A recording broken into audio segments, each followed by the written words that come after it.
बदलापुरात मध्यधुंद car चालकानं गाडी थेट एका घरात घुसवल्यानं भीषण अपघात झालाय। सुदैवाने अपघातात घरातील सर्वजण थोडक्यात बचावले। काल होळीचा सण असल्यामुळे अनेकांनी मद्यप्राशन केलं होतं। अशाच एका मध्यधुंद कार चालकाने भरधाव वेगात आपली कार बदलापूरच्या हेंद्रेपाड्यातील एका घरात घुसवली। काल रात्रीच्या सुमारास हा अपघात घडला। या अपघातात कोंडिलकर यांच्या घरांचं नुकसान झालंय।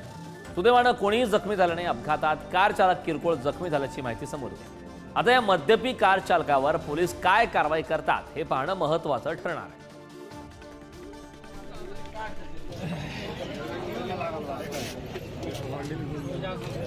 हे दृश्य आपण पुढारी न्यूजवरती पाहतोय। मध्यधुंद कार चालकाने थेट घरामध्येच कार घुसवली। कारच्या घराचं नुकसान झालंय।